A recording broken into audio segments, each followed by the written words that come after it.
दोस्तों, ये सारा जग दुष्ट के वश में है।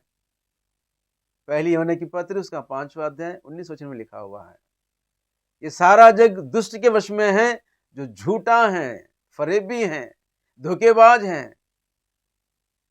दोस्तों, वो जब भी कुछ झूठ बोलता है तो अपने स्वभाव से बोलता है, और उसने अपने प्रचारकों को कलीसिया में खड़ा किया है। और कुछ लोग हैं जो सत्य से दूर हो गए हैं, उनके प्रचार में वे फंस गए हैं। उन्हें लगता है कि यही सत्य है, यही सही है। ये वो है जो सत्य से दूर हो गए हैं। सत्य से दूर होना यानी अनुग्रह से दूर होना। और जो लोग सत्य की आशा और अभिलाषा में नहीं रहते हैं, सब सत्य हैं, ये भी सही है, वो भी सही है, ऐसा कहने वाले बहुत लोग हैं।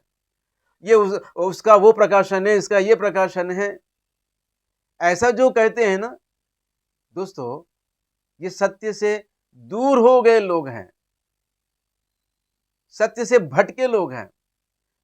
सत्य केवल एक ही है, उसका प्रकाशन सत्य है, इसका प्रकाशन सत्य है, ये भी सत्य है, वो भी सत्य है, सबका सत्य। ये गलत है।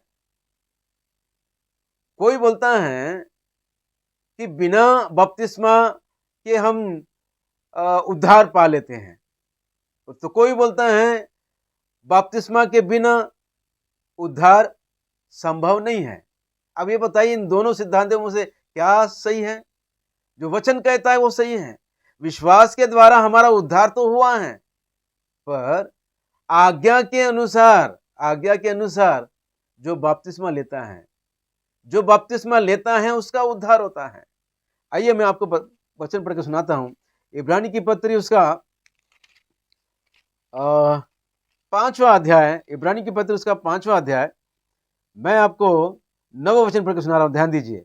और सिद्ध बनकर अपने सब आज्ञा मानने वालों के लिए सदा काल के उद्धार का कारण हो गया। कौन? प्रभु यीशु मसीह अपने आज्ञा मानने वालों के लिए सदा काल का उद्धार का कारण बना है।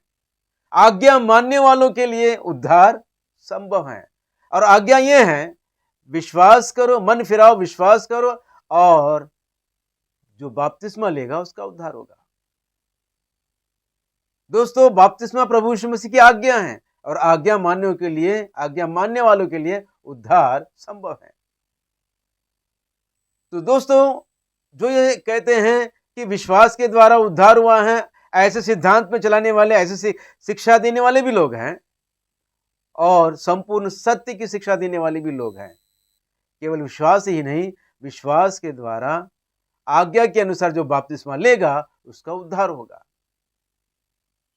तो दोस्तों, वचन सबको मिला है, पर सत्य बहुत कम लोगों को मिला है। सारे वचनों को जोड़कर पढ़ोगे तो सारे वचनों का सत्य यानी सत्य सारांश तुमको मिलेगा। दोस्तों, सत्य की खोज में नहीं रहोगे तो परमेश्वर खुद ही भटका देने वाली आत्मा को उन पर भेजेगा। तो क्या हाल होगा? आइए मैं आपको वचन पढ़ के सुनाता हूं। प्रेरित पौलुस के द्वारा थिस्सलुनीके के नाम लिखी गई पत्री, उसका दूसरी पत्री, उसका 2वां अध्याय, और मैं आपको 11 और 12 वचन पढ़ के सुना रहा हूं, ध्यान दीजिए। इसी कारण परमेश्वर उनमें एक भटका देने वाली सामर्थ को भेजेगा कि झूठ की प्रतीति करे। इसी कारण, किस कारण? जो सत्य को जानने की कोशिश नहीं करते हैं, जो सत्य की आशा अभिलाषा में नहीं रहते हैं, जो सत्य की खोज में नहीं रहते हैं, ऐसे लोगों के लिए वचन कहता है, इसी कारण परमेश्वर उनमें एक भटका देने वाली सामर्थ को भेजेगा कि वे झूठ की प्रतीति करें, ताकि जितने लोग सत्य की प्रतीति नहीं करते वरन अधर्म से प्रसन्न होते हैं, वे सब दंड पाए। दोस्तों, कितनी भयंकर बात है, कितनी दुख की बात है। परमेश्वर का वचन कहता है, जो सत्य से दूर हो जाते हैं, परमेश्वर खुद ही उनके लिए भटका देने वाली आत्मा भेजेगा, ताकि वो सत्य को जाने ही नहीं, क्योंकि वो सत्य की प्रतीति करते नहीं ना। और होगा क्या? अंत में वे दंड पाएगी, दंड पाएगी। उस दंड से बचने के लिए हमें अनुग्रह में बने रहना है।